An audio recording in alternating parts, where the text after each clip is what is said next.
welcome back to New Ask Science Practicals. Today we're doing a chemistry practical and we're going to be looking at chromatography. So by the end of this lesson we're going to have a chromatogram of 3 suspects pen ink, and then we're going to compare the chromatograms of the 3 pens to decide which suspect wrote the check. Okay, so just to set the scene for you, let's just imagine I was a policewoman and I found a check that had been written by somebody that shouldn't have written the check. Okay, it had been forged. So we want to find out who that was, and we have 3 suspects. And when those 3 suspects were arrested, they all had a pen in their pocket. Okay, all 3 of these pens were green, so we can't just assume that only one of the suspects wrote the check.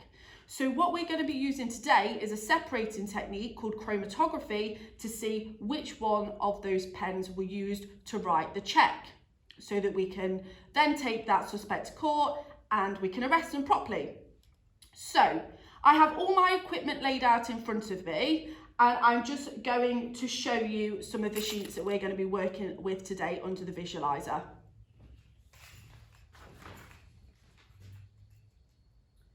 So you should have this practical worksheet open, and it should have been set as an assignment for you. So if you could make sure that you have got this open and pause the video until you've got this open. So what you can see is we've got our aims of the practical, like I've just spoke through. We've got our scene that's been set, and we have all of our equipment. So I've got all of my equipment laid out. So based on your theory lesson that you did earlier this week, I want you to have a think about a prediction. So a prediction, it says state what you would expect to see on your chromatogram if one of the suspect's pens was used to write the fraudulent check. So have a think what that chromatogram might look like. Do you think the suspect that did write the check, would their chromatogram match the pen that was from the check, or would it be completely different? Okay, so pause the video and write down your prediction. Okay, so we're just going to speak through the method now before I start doing it. So step 1 of our method, we have to have 1 piece of chromatography paper, and we're going to use a ruler to place a line across the paper, approximately 1 centimetre cubed from the bottom edge. We're going to draw 3 pencil crosses lightly on the pencil line and label these A, B and C. Okay, and they need to roughly be about 1.5 centimetres apart. On these crosses, place a dot of ink from each suspect's pen. Then we're going to tape the edge of the chromatography paper to a glass rod, and then that is going to lean on top of the beaker. We're going to have water in our beaker of a depth of about 0.5 centimetres.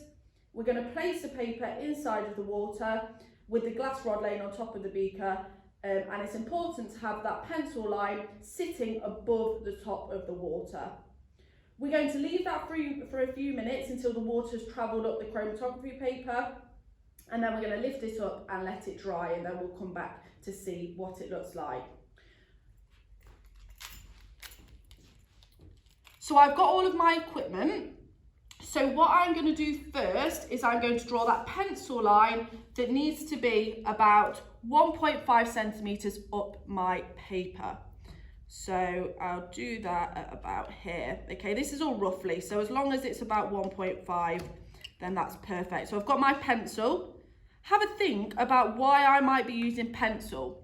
Why am I using pencil to draw my start line and my crosses where I'm going to put my pen, rather than using pen? So have a think why that might be. Think about solubility. Okay, then I'm going to do my cross for pen A, my cross for pen B, my cross for pen C, and then my cross for the check, the ink that I've taken off the check. So I'm going to label those A, B, C, and then question mark for the check. So like you can see there. Okay? So what I'm going to do is pen 1 is going to be pen A. So I'm going to put a little dot on top of my cross for where it says pen A. The same for pen 2, so pen 2 is B, so just a little dot across on top of that cross.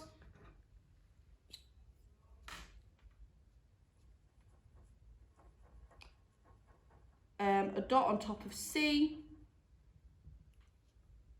Okay, so they are my suspects' pens. So I've put those on. They are the pens that have been taken from those suspects' pockets when they were arrested. So we need to find out which one matches up with the pen that was on the check. Okay, so what we're going to do is we're going to take a sample from that check and we're going to add it onto the question mark.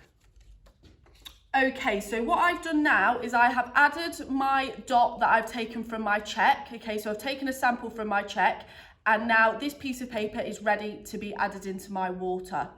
So I have my beaker that's just got a small amount of water, about 0.5 centimetre cubes depth. Okay, so it's just got a really small depth and we're going to add our chromatography paper into our water.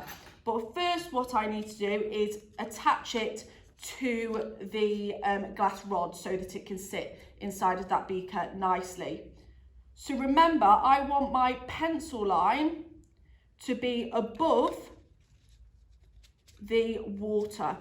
So have a think, why would I want my pencil line to be above the water rather than below the water? What might happen if I added in my ink straight into the water? Okay, have a think. Think back to that theory lesson you did last lesson as to why that would be bad. Okay, so my chromatography paper is ready to be placed into the water now. So I'm going to place that into the water and then we're going to wait a few minutes just until the ink has travelled up the paper until about 2 centimetres until the glass rod. So about 3/4 of the way up the paper, and then we're going to leave it to dry.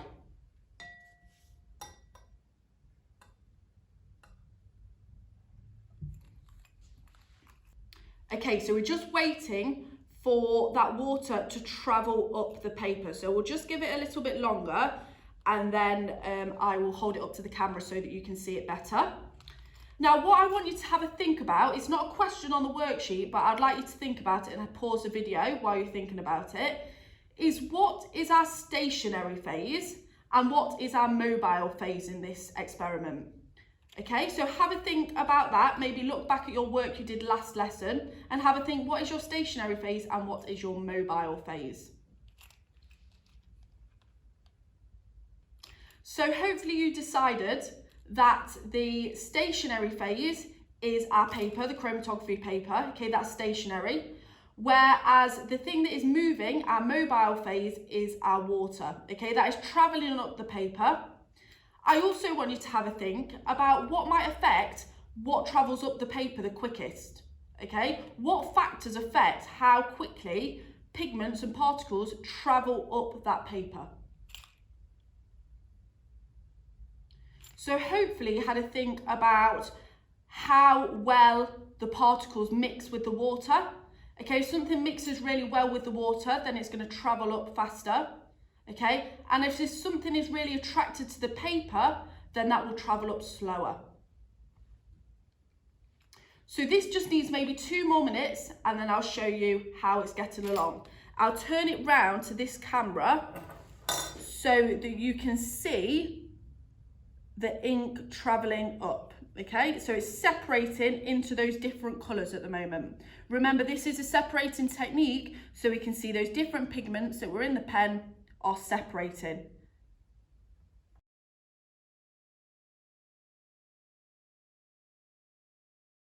Okay, so what we can see is those ink particles are separating and the pigments are going up the chromatography paper. Okay, it just needs a little bit longer and then we will come back and I'll lift it up again so that you can get a better view of what's happening.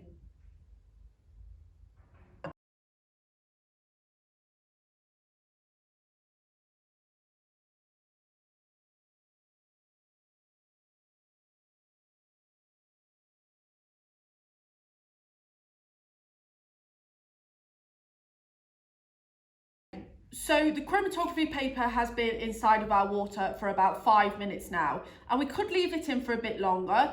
for the pen ink to travel up further up the chromatography paper, but I actually think you can already tell which pen was used to write that check. So I'll show it you now. I'll hold it up closer to the camera so that you can hopefully get a clearer picture. Okay, obviously we'll leave it to dry, but I'm just going to show you wet just for the moment. So I'll just...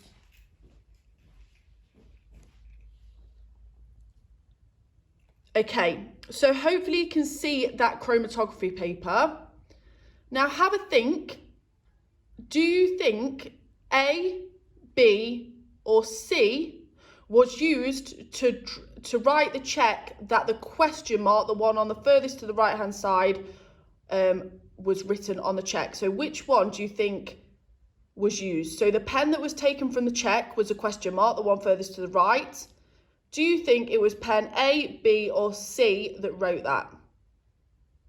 So what you can see is the chromatography is just chromatography paper. The chromatogram is just drying now.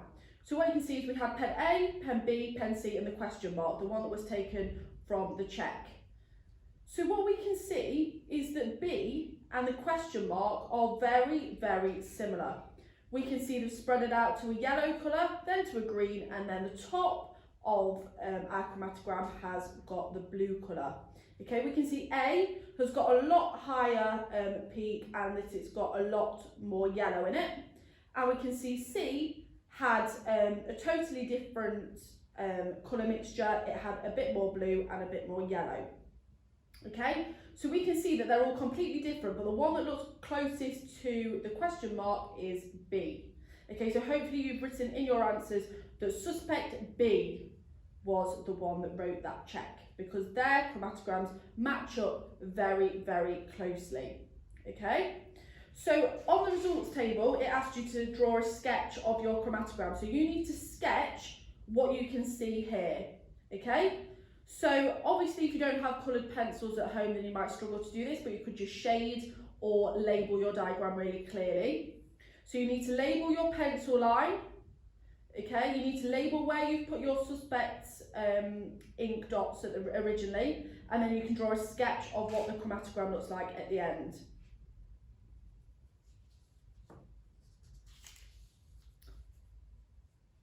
Question 1 asked us to describe what your chromatogram shows for each pen dot you placed on the paper.